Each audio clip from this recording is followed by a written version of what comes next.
जैसा कि आपको इंटरफेस पे दिख रहा होगा, बी2पी बोर्ड ने इनको फ्री में ग्रेस का 8 नंबर दे करके फुल्ली तरीके से पास कर दिया है। अब इनको कोई भी बैक पेपर देने की जरूरत नहीं है।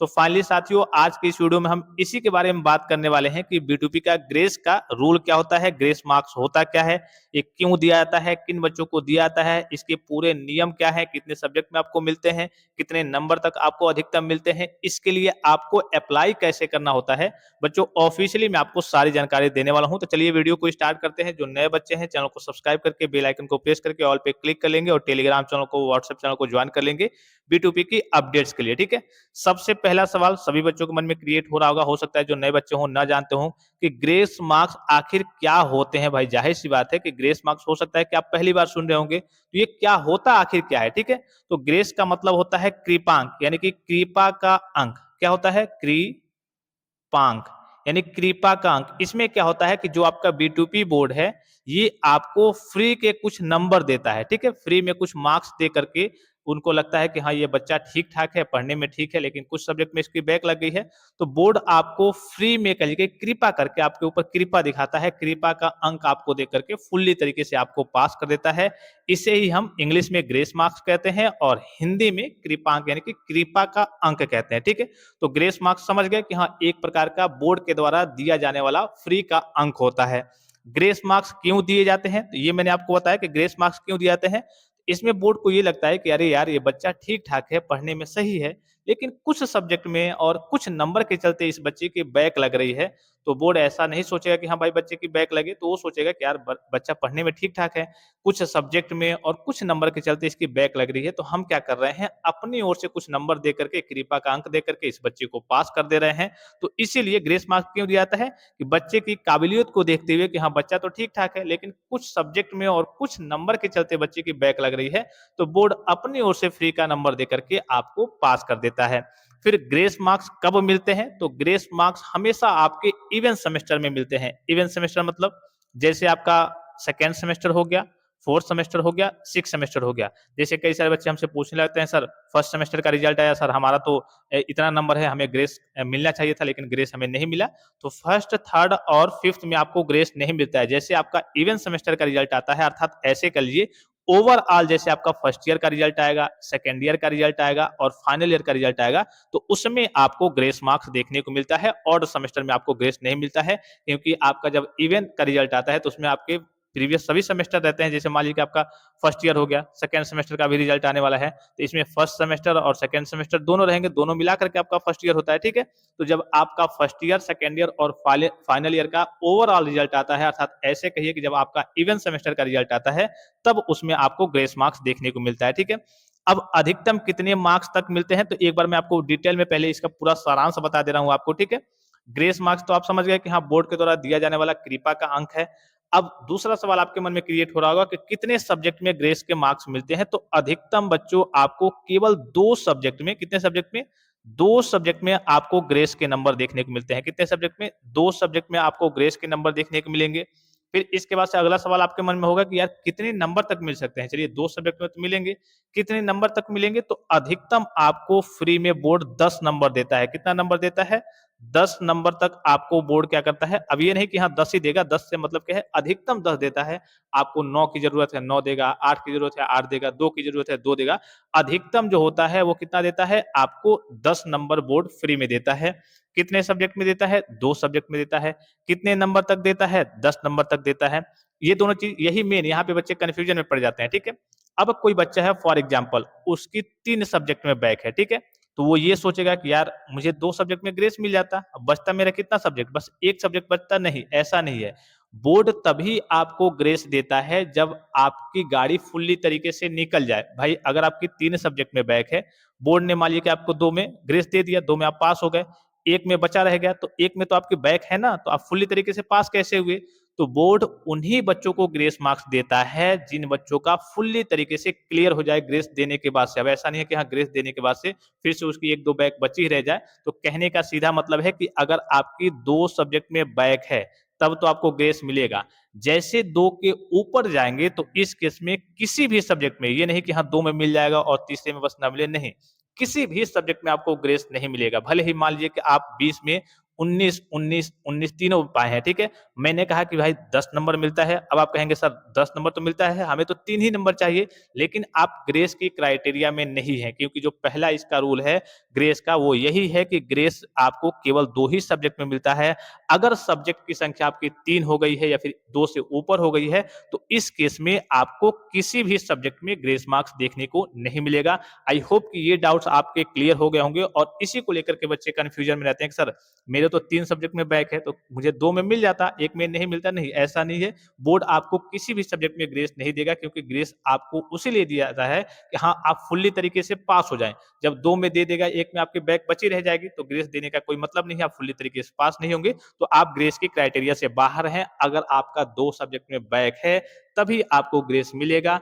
2 से अधिक आपके सब्जेक्टों की अगर संख्या है, तो आपको किसी भी सब्जेक्ट में ग्रेस मार्क्स देखने को नहीं मिलेगा। ये पहला डाउट क्लियर हो गया। दूसरा जो मार्क्स को लेकर के है, मैंने आपको बताया कि हाँ 10 नंबर आपको क्या होते हैं, ग्रेस के रूप में मिलते हैं। कितने नंबर? 10 नंबर मिलते हैं।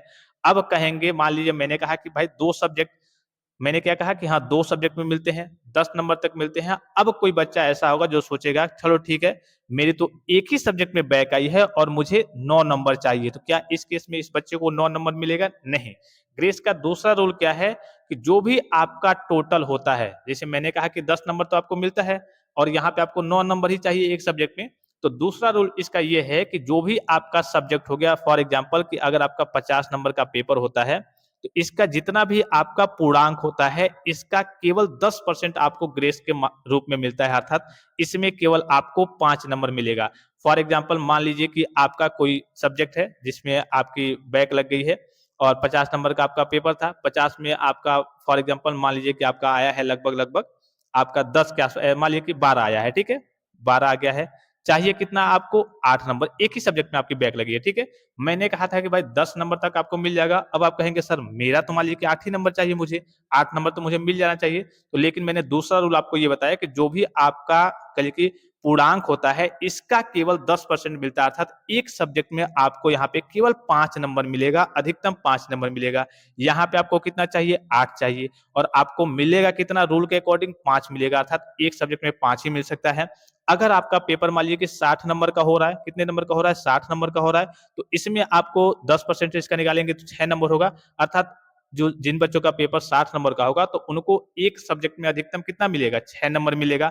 अब जब 6 नंबर मिल जाएगा, तो दूसरे सब्जेक्ट में आपको केवल 4 ही नंबर मिलेगा, क्योंकि जब 5 नंबर की ओर जाएंगे तो आपका 6 5 11 हो जाएगा, तो आपको मिलता तो 10 ही नंबर है। तो जब आपको एक में 6 मिल जाएगा, तो दूसरे में केवल 4 ही मिलेगा, ठीक है। तो ये दूसरा पॉइंट आप समझ लेंगे, इसको लेकर के बच्चे कंफ्यूजन में रहते हैं कि अगर आपकी, मैंने कहा कि 10 नंबर तक मिलेगा, ठीक है, लेकिन दूसरा पॉइंट मैंने आपको ये भी बताया कि हाँ, एक सब्जेक्ट में जो भी आपका पेपर होता है, जैसे फॉर एग्जांपल आपका मान लीजिए 50 का, चाहे चलिए हम 60 का एग्जांपल ले लेते हैं कि आपका पेपर 60 नंबर का हुआ, ठीक है, और एक ही सब्जेक्ट में आपकी बैक लगी है और इसमें आपको 8 नंबर और चाहिए, 12 नंबर मिला है आपको और 8 नंबर और चाहिए, लेकिन अधिकतम इसका 10% ही आपको मिलेगा, अर्थात 6 नंबर ही मिलेगा। तो इस केस में आप ग्रेस की क्राइटेरिया से बाहर हैं। अगर आपको 6 नंबर चाहिए या फिर उससे कम चाहिए तो आपको मिल जाएगा, अगर इससे ज्यादा चाहिए, 6 नंबर से ऊपर चाहिए, तब आपको नहीं मिलेगा, ठीक है। फिर एक और एग्जांपल लेते हैं। फॉर एग्जांपल मान लीजिए कि आपका 2 सब्जेक्ट में बैक है, कितने में है? 2 में बैक है। एक में आया है आपका फॉर एग्जांपल, एक में आया है आपका 12 ही मान लीजिए, ठीक है, 12 मान लीजिए, यही 12 13 14, 14 मान के चलते हैं, ठीक है। एक में आया है आपका 14 नंबर, ठीक है, पहले सब्जेक्ट में आया है आपका 14 नंबर, फिर दूसरे में आया है आपका मान लीजिए 15 नंबर, ठीक है। क्या आप ग्रेस के लिए एलिजिबल हैं? हाँ, ये भी ध्यान रखना है कि आपका पेपर 60 नंबर का है, ये 60 नंबर वालों के लिए, बच्चों के लिए मैं बता रहा हूँ, ठीक है। हाँ, क्योंकि दोनों का परसेंटेज निकालेंगे, जैसे 60 नंबर का निकालेंगे 10% तो 6 होगा, 50 का निकालेंगे तो 5 होगा, तो 60 नंबर मान लीजिए फॉर एग्जाम्पल कि आपका पेपर 60 नंबर का है, एक में आया है आपका 14 नंबर, तो इसमें तो चलिए आप ग्रेस के लिए एलिजिबल है, 14 6, ठीक है, 60 नंबर का पेपर है तो 6 नंबर इसमें मिल जाएगा। फिर दूसरे में आपको देखिए, इसका अगर 10% निकालेंगे तो इसका भी आपका 6 होगा कि हाँ चलिए 50 नंबर का 60 नंबर का पेपर है, इसका 10% निकालेंगे तो 6 होगा। लेकिन जब यहाँ पे आपको 6 नंबर मिल गया है, यहाँ पे आपको 6 नंबर मिल गया है, तो यहाँ पे आपके पास कितना बचा? मैंने बताया था कि अधिकतम 10 ही नंबर मिलता है, तो यहाँ पे आपको 4 ही मिलेगा। लेकिन यहाँ पे पास करने के लिए कितना चाहिए आपको? यहाँ पे पास करने के लिए 5 चाहिए, 15 मिला है, 5 और आपको चाहिए, तो 6 और 5 मिलाकर के 11 हो जाएगा। जब 11 हो जाएगा तो इस केस में आपको किसी भी सब्जेक्ट में ग्रेस मार्क्स मिलेगा ही नहीं, क्योंकि आप ग्रेस की क्राइटेरिया से बाहर चले गए हैं।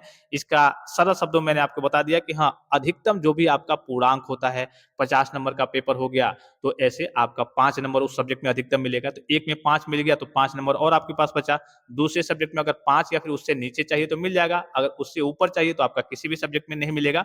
ऐसे नॉर्मल भाषा में अगर आपको बताऊं, एकदम आपको कुछ जोड़ना घटाना नहीं है, नॉर्मल भाषा में एकदम आपको बताऊं, तो अगर आपका 50 नंबर का पेपर होता है, ठीक है, अगर आपका 50 नंबर का पेपर होता है, तो इसमें क्या है बच्चों, जैसे पुराने जितने भी आपके सीनियर वगैरह हैं, पहले 50 नंबर का ही पेपर होता था, अब तो आपका 60 नंबर हो गया है। तो अगर आपका दोनों सब्जेक्ट में 15 या फिर 15 से ऊपर है, एक सब्जेक्ट में या फिर दो सब्जेक्ट में 15 नंबर है या फिर 15 नंबर से ऊपर है, तो आपको ऑटोमेटिक ग्रेस मिल जाएगा। ठीक है, 15 नंबर है या फिर 15 नंबर से ऊपर है, तो आप ग्रेस की क्राइटेरिया के लिए एलिजिबल हैं। फिर वहीं अगर 60 नंबर का आपका पेपर होता है, तो इसमें क्या क्राइटेरिया है, एक सब्जेक्ट में आपका 14 होना चाहिए, ठीक है, 14 या फिर इससे ऊपर होना चाहिए, और दूसरे सब्जेक्ट में आपका 16 या फिर इससे ऊपर होना चाहिए। अगर एक सब्जेक्ट में फॉर एग्जांपल मान लीजिए, ऐसे मान लीजिए कि एक सब्जेक्ट में आपका 12 है, ठीक है, तो यहाँ से आपको 8 चाहिए, तो 8 आपको डायरेक्ट ऐसे ही नहीं मिलेगा, ठीक है, अधिकतम 6 ही मिलता है। तो 6 के लिए क्या चाहिए, आपका 14 कम से कम एक में होना चाहिए। जब एक में 14 होगा तो 6 यहाँ से मिल जाएगा। फिर दूसरे में आपके पास 4 नंबर और एक्स्ट्रा बचेगा, तो दूसरे सब्जेक्ट में आपका 16 होना चाहिए या फिर इससे ऊपर होना चाहिए। एकदम नॉर्मल भाषा में, अगर आपका 50 नंबर का पेपर होता है, तो आपके एक सब्जेक्ट में या फिर दो सब्जेक्ट में 15 या फिर इससे ऊपर नंबर होना चाहिए, तभी आप ग्रेस की क्राइटेरिया के लिए एलिजिबल हैं। अगर आपका पेपर 60 नंबर का होता है, तो एक सब्जेक्ट में अगर आपका 14 है और दूसरे सब्जेक्ट में अगर आपका 16 है या फिर इससे ऊपर है, तो इस केस में आप ग्रेस की क्राइटेरिया में आएंगे, अर्थात आप ग्रेस की क्राइटेरिया से बाहर हो जाएंगे। ये एग्जैक्ट मैंने आपको डेटा बता दिया, अब आपको जोड़ घटाना करने की जरूरत भी नहीं है। ठीक है, अब चलिए सारे सवालों के जवाब देखते हैं। ये मैंने पूरा आपको एक तरीके से सारांश बता दिया, आप कुछ इसमें और इंपॉर्टेंट चीजें हैं ये समझ के ग्रेस मार्क्स कब मिलते हैं, अधिकतम ग्रेस मार्क्स कितने मिल सकते हैं, तो 10 नंबर मैंने आपको बताया। अधिकतम कितने विषयों में ग्रेस मार्क्स मिल सकते हैं, दो सब्जेक्ट में मैंने आपको बताया, अधिकतम दो ही मिलते हैं। एक विषय में अधिकतम कितने ग्रेस मार्क्स मिल सकते हैं, तो जो भी मैंने आपको बताया कि जो भी उसका पूर्णांक होता है, पूर्णांक का केवल आपको 10% ग्रेस मार्क्स के रूप में मिलता है। अगर 60 नंबर का पेपर है तो एक सब्जेक्ट में आपको 6 नंबर मिलेगा। अगर 50 नंबर का पेपर है तो एक सब्जेक्ट में आपको अधिकतम 5 नंबर मिलेगा। अगर उस सब्जेक्ट में आपको 6 नंबर 7 नंबर चाहिए, तो इस केस में आपको ग्रेस मिलेगा ही नहीं।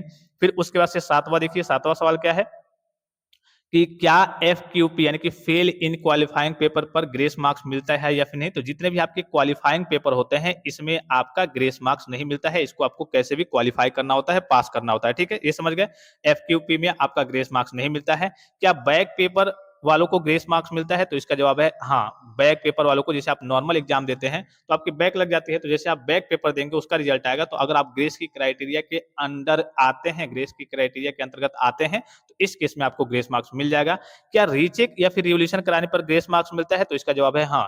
जैसे आप मान लीजिए कि ग्रेस की क्राइटेरिया से बाहर है, फॉर एग्जांपल किसी बच्चे का एक सब्जेक्ट में बैक लगा है, ठीक है, उसका 12 नंबर आया है, ठीक है, जैसे उसने रीचेक कराया तो उसके कुछ नंबर बढ़ गए, मान लीजिए कि 12 से उसका 16 हो गया, 17 हो गया, समथिंग जो भी हो गया, तो अब ये ग्रेस की क्राइटेरिया के अंतर्गत आ गया। अभी मैंने ग्रेस का पीछे आपको रूल बताया कि कितने नंबर तक है तो आपको ग्रेस मिल जाएगा। तो जैसे आप रीचेक करा लेते हैं, फिर अगर आपके कुछ नंबर बढ़ जाते हैं और आप ग्रेस की क्राइटेरिया में जब आ जाएंगे, तो इस केस में आपको ग्रेस मार्क्स देखने को मिल जाएगा। ठीक है, फिर उसके बाद से क्या लेटरल एंट्री क्वालिफाइंग विषय में ग्रेस मार्क्स मिलता है, तो इसका जवाब है नहीं। जितने लेटरल एंट्री वाले बच्चे हैं और जितने भी आपके क्वालिफाइंग सब्जेक्ट होते हैं, जिसको आपको पढ़ करके केवल पास करना होता है, इसके मार्क्स आपके मार्कशीट में अर्थात आपके रिजल्ट में ऐड नहीं होते हैं, जोड़े नहीं जाते हैं, इसको आपको पास करना होता है, तो इन सब में आपको ग्रेस मार्क्स देखने को नहीं मिलता है।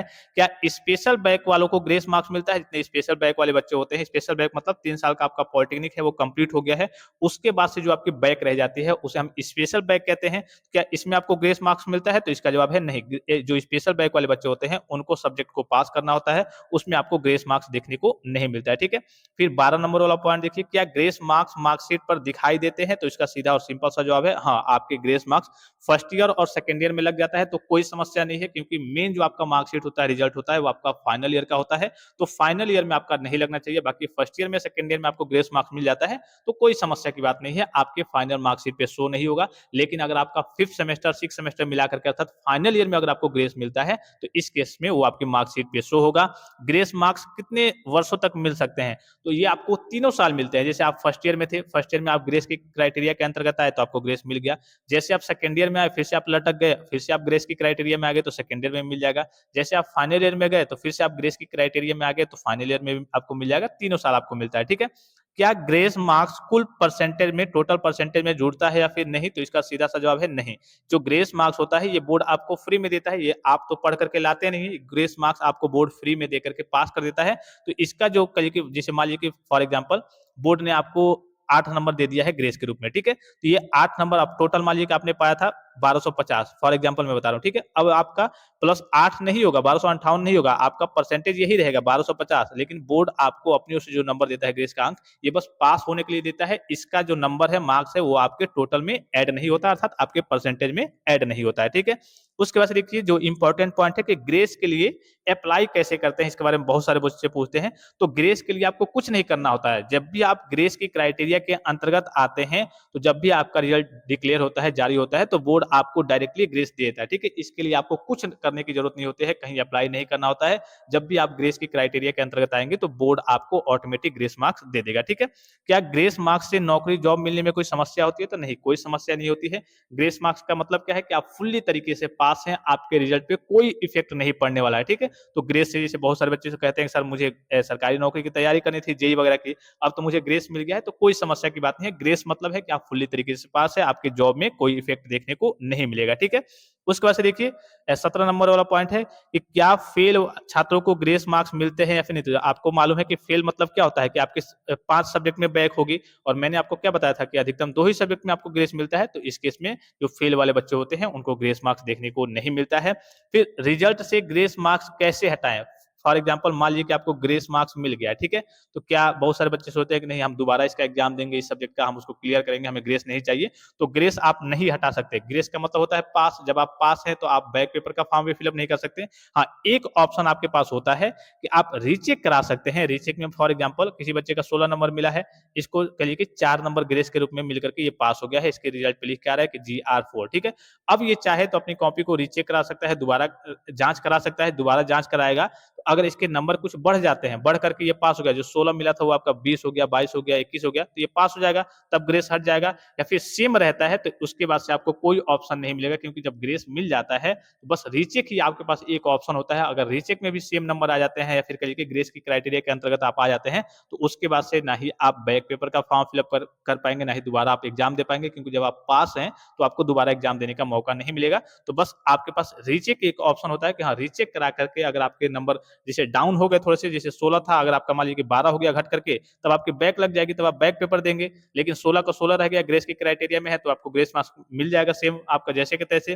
फिर आप बैक पेपर का फॉर्म भी नहीं फिलअप कर पाएंगे। अगर आपका बढ़ जाता है, पास हो जाते हैं, तब अच्छी बात है। तो ग्रेस मार्क्स हटाने का मात्र एक ही ऑप्शन होता है कि हाँ, आप रीचेक करा सकते हैं। बाकी सारी जानकारी बच्चों मैंने आपको डिटेल में दे दी है, लगभग लगभग सारी जानकारी मैंने आपको दे दी है। अगर आप वीडियो को ध्यान से देखे होंगे तो आपके सारे डाउट्स क्लियर हो गए होंगे। इसके अलावा अगर आपको कोई भी जानकारी चाहिए, कोई भी चीज आप पूछना चाहते हैं, तो आप कमेंट बॉक्स में कमेंट करके पूछ सकते हैं। फिलहाल इस वीडियो में इतना ही, इजाजत दीजिए। धन्यवाद, थैंक्स फॉर वॉचिंग। मिलते हैं नेक्स्ट वीडियो में।